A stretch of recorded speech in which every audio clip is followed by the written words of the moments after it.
Let's go back now to Ainsley McPhail, who's live at the Forks. Pride is officially upon us starting on Sunday. Good morning, Ainsley.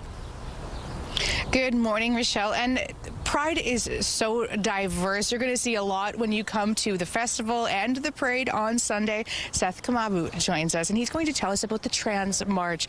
Give a little overview for our audience.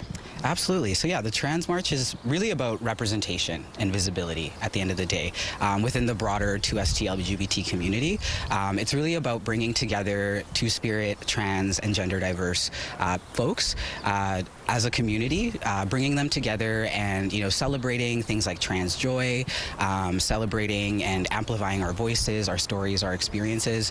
But at the end of the day, we really can't forget that, like Pride, it started as a protest, right? It started on the backs of Black trans women, and so we really can't forget that. And in fact, this year's theme is actually existence is resistance, and really the point of that is just acknowledging that simply existing, simply living is an act of self-love. It's an act of defiance, right? And in the face of the anti-trans legislation that we're seeing and sort of the proliferation of transphobia and homophobia, now more than ever is such an important time for our community to come together and to continue to demonstrate that resistance and that strength. Mm-hmm. And I could ask the question as well, why is it important? You answered that with historical context and eloquence as well. But why is it important for the broader community, the non-2S LGBTQ plus community, to embrace and even take part in these festivities?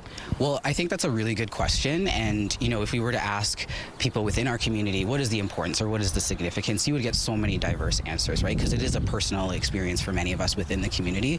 But I think for our allied folks, when we see a lot of the rainbow capitalism, the rainbow washing of Pride, and really taking away from the heart of what it is a celebration, right? It is a time to gather and to experience that joy. But at the end of the day, I think what our allied folks really need to understand is that we're coming together to fight for our human rights, right? We're coming together to fight for our existence, right? At the end of the day, and we can't forget that. And in fact, we need everyone in that fight. So while you're here celebrating, keeping that in mind is really what I think they need to know. Mm-hmm. Thank you for being here. Thank you for having this conversation. CTV News is going to be at the Pride Parade on Sunday. We'll be streaming it live as well.